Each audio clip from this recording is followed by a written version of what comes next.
অবশেষে সাংসদের চেষ্টায় দুবাইয়ে আটকে থাকা শ্রমিকরা ঘরে ফিরলেন বুধবার রাতে। দেশের মাটিতে পা রেখেই সাংসদ সুকান্ত মজুমদারকে কৃতজ্ঞতা জানালেন দক্ষিণ দিনাজপুর জেলার গঙ্গারামপুর সহ রাজ্যের ১৪ জন শ্রমিক। কথা দিয়ে কথা রাখলেন সুকান্ত মজুমদার। গত ১ ডিসেম্বর মালদা জেলার ২ দালালের খপ্পরে পড়ে গঙ্গারামপুর সহ রাজ্যের ১৪ জন শ্রমিক দুবাইয়ে কাজ করতে গিয়ে আটকে পড়েন। আটকে পড়া শ্রমিকরা দুবাই থেকে ভিডিও বার্তা পাঠান পরিবারের কাছে। এরপরেই উৎকণ্ঠার মধ্যে পড়ে ১৪ জন শ্রমিকের পরিবার, যার মধ্যে বিপ্লব সরকার ও দেবাশিস সরকার গঙ্গারামপুর পৌরসভার ১৫ নম্বর ওয়ার্ডের বাসিন্দা। বহু চেষ্টা করেও ফিরিয়ে আনা না গেলে অবশেষে বালুরঘাট লোকসভা কেন্দ্রের সাংসদ তথা রাজ্য বিজেপির সভাপতি সুকান্ত মজুমদারের শরণাপন্ন হন গঙ্গারামপুরের ২ শ্রমিকের পরিবার। ঘটনার কথা সুকান্ত মজুমদার জানার পরেই দিল্লিতে গিয়ে বিদেশমন্ত্রীর সঙ্গে দেখা করে শ্রমিকদের আটকে থাকার কথা জানান সুকান্ত বাবু। এরপরই তড়িঘড়ি ভারতীয় বিদেশমন্ত্রী ও দুবাইয়ের বিদেশমন্ত্রীর সঙ্গে কথা বলে ১৪ জন শ্রমিককে ভারতে নিয়ে আসার প্রক্রিয়া শুরু করেন। বুধবার সেই ১৪ জন শ্রমিক দেশে ফিরে গঙ্গারামপুরে পৌঁছল। গঙ্গারামপুরে ফিরতেই মা বাবা সহ বিজেপির পক্ষ থেকে সেই ১৪ জন শ্রমিককে ফুলের মালা পরিয়ে স্বাগত জানালেন। দুবাই থেকে ফিরে এসে গঙ্গারামপুরে ২ যুবক সহ অন্যান্যদের গলায় সুকান্ত মজুমদারের প্রতি কৃতজ্ঞতার স্বর শোনা গেল।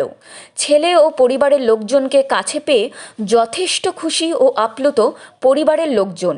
পাশাপাশি প্রতিশ্রুতি দিয়ে কথা রাখার কারণে সাংসদ সুকান্ত মজুমদারকে ধন্যবাদ জ্ঞাপন করেছেন সকলেই। কিছু পরিযায়ী শ্রমিক বাইরে আটকে ছিল, তাদেরকে আজকে ফিরেছেন, তারা কি বলবেন? দেখুন, আপনারা জানেন যে এবং এটা খবরও হয়েছিল মিডিয়াতে যে আমাদের জেলার গঙ্গারামপুর শহর সন্নিকটস্থ বেশ কিছু ব্যক্তি তাদেরকে মিথ্যে প্রতিশ্রুতি দিয়ে কাজের জন্য নিয়ে যাওয়া হয়েছিল দুবাইয়ে তাদেরকে চরম কষ্টে রাখা হয়েছিল, খাবার দেওয়া হচ্ছিল না, ঘরের মধ্যে আটকে রাখা হয়েছিল। তাদের পরিবারের তরফ থেকে ভারতীয় জনতা পার্টির সাথে এবং আমার সাথে যোগাযোগ করা হয় সাংসদ হিসেবে।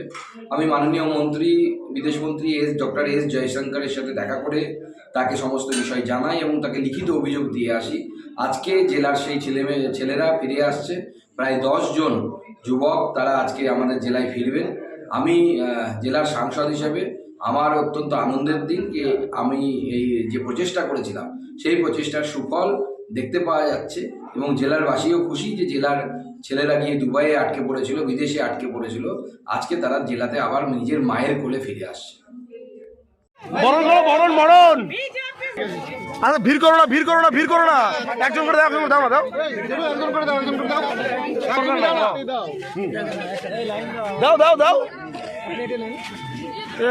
এমন ভাবে দিয়ে দিল, কিন্তু আস্তে আস্তে দাও,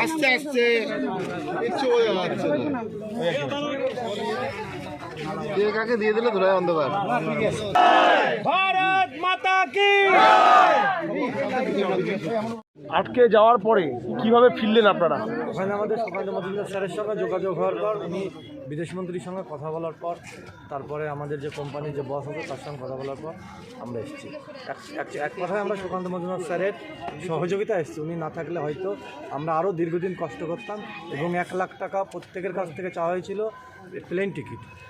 সেটা না দিতে পারলে হয়, আমাদের অফিস বলেছিল, বগুড়ার যে অফিস আমরা যেখানে যার হাত দিয়ে গিয়েছিলাম, তিনি আমাদেরকে বলেছিলেন যে তোদের এই টাকা দিতে পারলে তোরা আসবি, না আসলে যদি না দিতে পারিস তাহলে আমার কিছু করণীয় নেই, এটাই বলেছিল। তার কথাগুলো আমাদের কাছে আছে, রেকর্ডিং আছে। এবং আমরা যে এসেছি ওখানে, যদি স্যার আমাদেরকে সুকান্ত মজুমদার স্যার না নিয়ে আসলে হয়তো এখন আমরা ১ মাস কি ১.৫ মাস কি ২ মাস ওখানে না খেয়ে কষ্ট প্রত্যেক দিন ৩ জন মিলে ১ টাকার, ওই দেশের ১ টাকায় একটা রুটি পেতাম পাকিস্তানের, ওই রুটিটা শুধু খেতাম ব্যাস। এই খেয়ে আমরা যতদিন ছিলাম, হ্যাঁ ২৮ দিন ২৯ দিন ছিলাম, এইভাবে কষ্ট করেছিলাম। সুকান্ত মজুমদার যখন যোগাযোগ করলো, মানে তারপর মানে একই রকমভাবেই কি তোমাদের সঙ্গে ট্রিট করা হতো? মানে কীভাবে তারপর কি না খাওয়া দাওয়া এগুলো দেওয়া হতো? স্যারের সঙ্গে যোগাযোগ হওয়ার পর ওখানে আমরা ভয়ে কিছু বলতে পারিনি যে আমরা এইরকম মানে কন্ট্যাক্ট করছি। শুধু আমরা ক্যাম্পাসকে বলছি, স্যার ও ক্যাম্পাস এসে আমাদের কাছে শুনছে তোমরা কবে বাড়ি যাবে, তোমাদের টাকা দাও, তোমাদের টিকিট মাঙ্গাও এজেন্টের কাছ থেকে।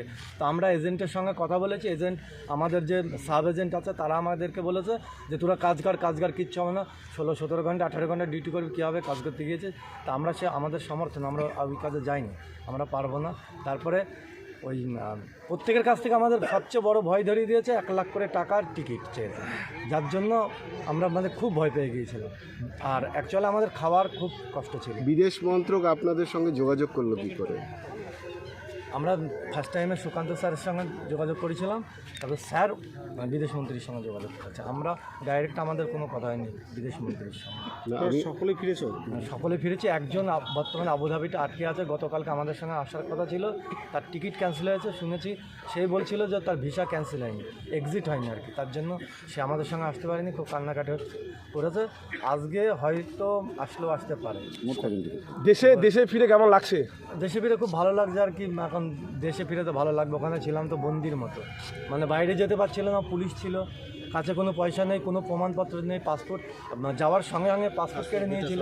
পাসপোর্ট তো আমাদের কাছে যেদিনকে গিয়েছি তার 10 মিনিট পরে নিয়ে নিয়েছে। আমরা ভয়ের মধ্যে ছিলাম আর কি, আতঙ্কে ছিলাম যে আমাদের মানে কী হবে, কখন পুলিশে নেবে, কখন কি করবে, কোথায় কে মারবে, সবাই ভয় দেখাচ্ছে তোরা বাইরে যাবে না, মারবে, পুলিশে ধরবে। তার জন্য আমরা একটা রুমের, ছোট্ট একটা রুমের মধ্যে 15 জন নিচে শুয়েছিলাম। ঠিক আছে। আপনার নাম? আমার নাম মমিন মণ্ডল। কোথায় বাড়ি, কোথায় আপনার? নদিয়া ডিস্ট্রিক্ট। নদিয়া ডিস্ট্রিক্ট, কৃষ্ণগঞ্জ থানা। ঠিক আছে। এবার পুজোয় জনতা জনার্দন নিজের পদযুগলকে ভরিয়ে তুলুন নতুন সৌন্দর্যে। ভাবছেন কোথায় যাবেন? তাহলে দেরি না করে আজই চলে আসুন জনতা শু হাউসে। কামারপুকুরে এই সর্বপ্রথম এসি শোরুম জনতা শু হাউস আপনাদের জন্য নিয়ে এসেছে বিভিন্ন নামি দামি কোম্পানির হাল ফ্যাশনের সমস্ত রকম জুতার সম্ভার।